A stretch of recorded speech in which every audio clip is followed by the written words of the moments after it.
Boups, man, je ne pense pas que l'achat d'un tapis accueil, ce sont des sujets d'intérêt général. Éducation nationale. Oui, voilà. Il y a vraiment des problèmes beaucoup plus sérieux que l'achat d'un tapis accueil. Changement de mobilier. Ouais, un changement de mobilier. Xam nga man lan lay wax. Xam nga fi dafa am ay organes de contrôle, ay chambre de discipline budgétaire, ay yoo xam ne soo defee ay dérapage dañ lay woo ne la yow lii doon kii tu rembourses wala etc. Ça c'est pas un débat. Le débat c'est sur comment faire pour que l'école sénégalaise produise des citoyens capables de construire ce pays.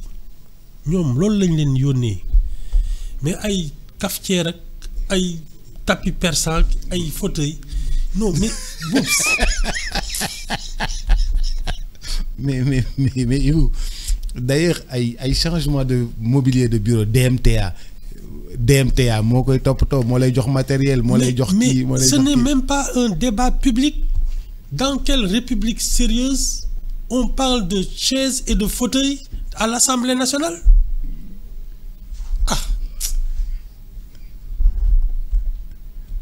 Mais on parle de frigo-bar et de machine à café aussi. Hein? Mais c'est de ça que je te parle, c'est pareil. C'est le niveau du débat. Mais c'est pour économiser et rentabiliser. Mais on n'est pas là pour ça, Boups. Boups, c'est pas ce que ça coûte, c'est ce que ça rapporte qui est le problème. Aujourd'hui, tu prends un ministre qui doit faire le tour des régions. Tu fais des économies, donc no dugg auto, du jël avion. Il passe une journée sur la route. Il a perdu une journée de travail. Il prend l'avion, il est là-bas en 30 minutes. Il gagne une journée de travail. Nous, on est en train de discuter de ça. Alors que l'intéressant, moi, qu'est-ce qu'il va y faire et qu'est-ce que ça va rapporter au pays? Nous, on est dans le détail. Malheureusement, c'est notre société. Parce que fii ngay gis boutique buy jaay benn cigarette ak dërëmu power. Ibu dërëm power moom amul. Ibu yow gëj power xam nga kilo ñaat lay jar. Xam Ibu yow tardé nga de. Gëj nañ ma yónni. Gëj nañ laa yónni power. Non da nga war di dem boutique di jëndi power Ibu. Yow power nu mu chéré ci li gën a cher ci réew mi power ci la bokk. Je te dis en tout cas, c'est pas un débat public. Boups, les problèmes des Sénégalais sont très sérieux. C'est des problèmes de d'économie accueil. Oui, mais de survie. Mais ce régime-là nous a vendu la rationalisation. Et quand on nous vend la rationalisation, il faut surveiller de très près tous ces ministres, tous ces DG. Non, il faut surveiller de très près, Ibou, tous ces ministres, tous ces DG qui ont l'argent du contribuable. Xoolal li ñu dal ci ACPI bala mu ñoo dalat. Defe naa foofu la gii di waxee. Boups. Oui. Je ne connais pas un homme politique dans son programme qui va proposer aux électeurs le gaspillage. Man soo leen ma falee danaa yàq damay jël alalu réew mi pasare ko damay noos.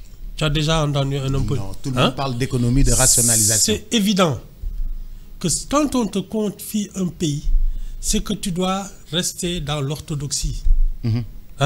Donc loolu jarul waxtaanee. Ça c'est pas des discussions de responsables et de gouvernement. Les gens ne savent pas quel sujet ils doivent traiter. Man, c'est ça qui m'inquiète. Ouais, mais xam nga dafa am ay sujets yoo xam ni boo ko évoqué réew mi yëpp a yëngatu. Tu parles à 54% des gens. C'est ce niveau-là. Yéen ñooñu. Xam nga on dit que les 57% des adultes sont analphabètes ou illettrés. Ñooñu ngay waxal.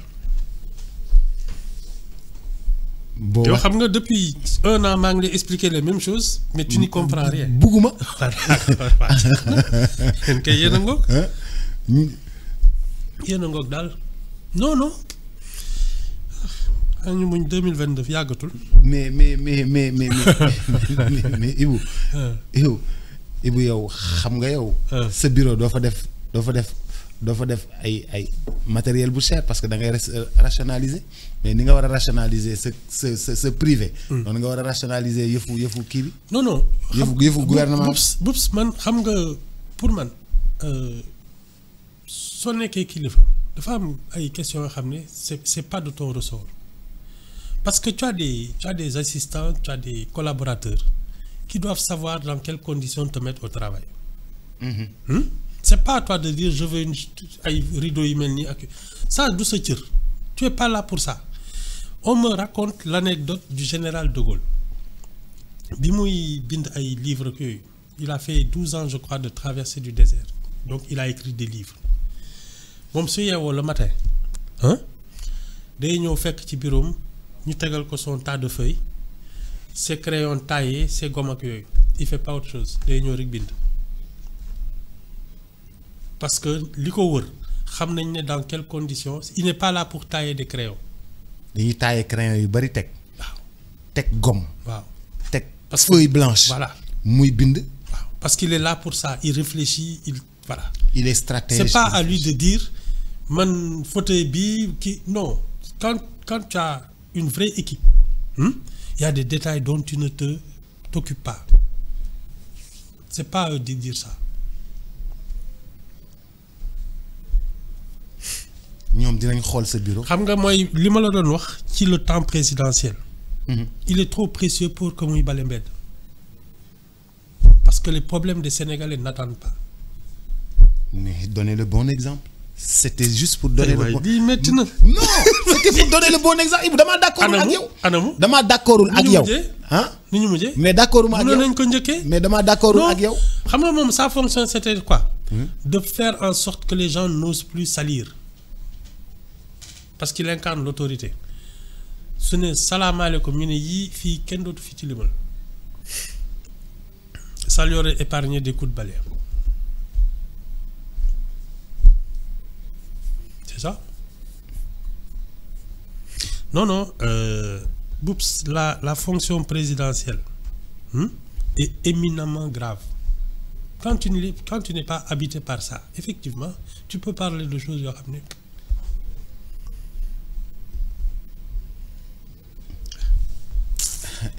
Et la fonction ministérielle?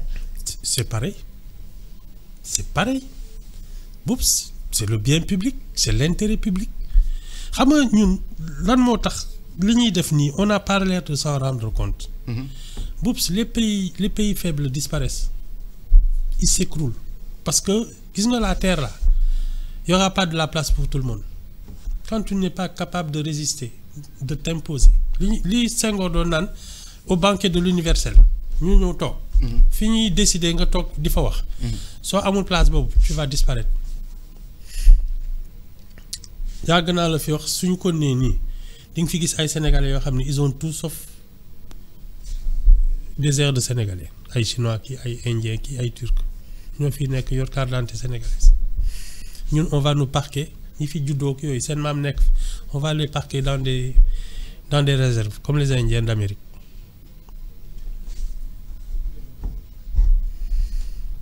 C'est ça le danger d'une nation qui ne sait pas se forger. Mais bu déclic boobu fan la war a jóge ci ñun kan mooy def déclic boobu ci ñun. C'est les institutions, le fonctionnement normal des institutions. C'est tout. Faire en sorte que les gens qui arrivent au pouvoir soient l'élite, pas des privilégiés ou des gens fâchés. Non, c'est ça le problème. Qu'est-ce que tu appelles des gens fâchés?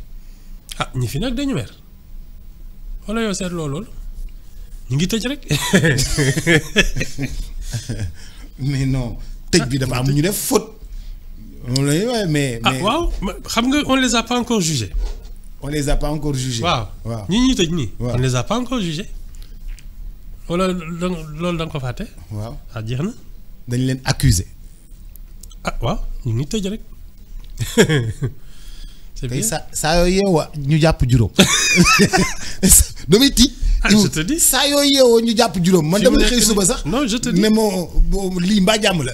saa yoo yeewoo fekk ñu jàpp juróomi nit. je te dis c'est la chasse aux sorcières. loolu la de. la saa yoo yeewoo rek ñu ne jàpp nañ juróomi nit. Boubs. waaw c'est malheureux parce que pour man un pays où il fait bon vivre. C'est un pays où ton talent peut s'épanouir maanaam tey da ngay juddu màggee fii ak yooyu dans des conditions normales nga ne man je veux être artiste. nga jaar école des arts. waaw à la fin de ta vie. Tu es connu dans le monde entier parce qu'il y a cette liberté. Il y a le contexte favorable. duñ la teg dof duñ la teg kii voilà nga nekk écrivain comme sama compagnie gi génne livre ñëpp jënd on te dira pas yii ñun dañuy daw dépassé taluñu jënd ay. mais Ibou taluñu taluñu sa livre. waaw d'accord Ibou dañuy daw dépense. c'est bien ñun lu ñu am dañ koy jox njaboot ñu lekk. moo taxit non waa 54% yi moom vraiment jéggal naa leen seen ay koppar. mbaa da ngay waaj a génnee livre. maa la wax li maa la wax li de. waaw waa 54% vraiment baal naa leen ko. 46 yi rek ngay jaay sa livre. exactement Ibou jugal ñibbi. génne sa livre. mënee ko catégorie moomoo loolu. génne sa livre ba pare ne ñii rek. laa koy jaay damay bañ kuy lire di mer di saaga ak tiki te joxe ci sa xaalis.